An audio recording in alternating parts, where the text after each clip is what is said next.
बाहरी दिल्ली के नरेला में एमसीडी के एक्शन भूपेंद्र व जेई अमित वशिष्ठ की मिली भगत से तैयार की जा रही हैं मौत की बिल्डिंगें। नरेला में एमसीडी के डीसी साहब के नाक के नीचे तैयार की जा रही हैं मुंडका अग्निकांड जैसा कब्रिस्तान बनाने की।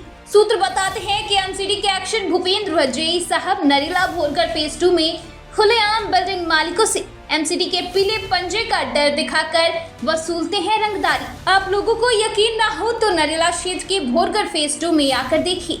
यहाँ ऐसी एक नहीं, दो नहीं बल्कि हजारों फैक्ट्रियां मिल जाएंगी जहाँ एमसीडी के नक्शे के द्वारा एक भी फैक्ट्री नहीं बनाई जा रही। आपको बता दें, सबसे बड़ी कमाल की बात तो ये है कि एमसीडी के डीसी साहब भी नरेला में ही बैठते हैं। क्या उन्हें आते जाते या अवैध निर्माण नजर नहीं आता? क्या उनकी आंखों में यह अवैध निर्माण नहीं खटकता? और जब मुंडका जैसा हादसा होता है तो आरोपों को एक दूसरे पर मर दिए जाते हैं।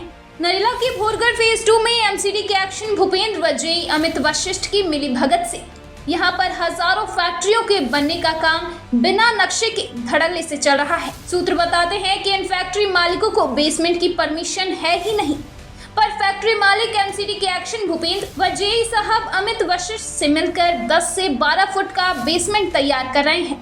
अब ऐसे में आप खुद ही अंदाजा लगा सकते हैं कि अगर नरेला भोरगढ़ फेज 2 में कोई हादसा हुआ तो उसका जिम्मेदार एमसीडी के एक्शन भूपेंद्र व जेई साहब होंगे या नरेला एमसीडी जोन के डीसी साहब। यह सबसे बड़ा सवालिया निशान खड़ा होता है।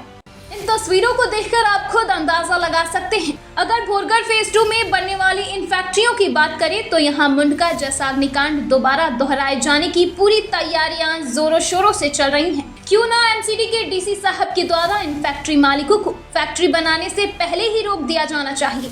अगर यह फैक्ट्री अब बनकर तैयार हो गई तो मुंडका जैसा अग्निकांड दोबारा भी हो सकता है। अब देखना लाजमी होगा कि एमसीडी के डीसी साहब व उच्च अधिकारी नरेला भोरगढ़ फेज 2 में बनाई जा रही फैक्ट्रियों और इनके फैक्ट्री मालिकों व एमसीडी के एक्शन भूपेंद्र व जेई अमित वशिष्ठ व जिस भी अधिकारी की देखरेख में यह फैक्ट्रियां बनाई जा रही हैं, इन सब पर क्या कार्रवाई करते हैं ये तो आने वाला समय ही बताएगा।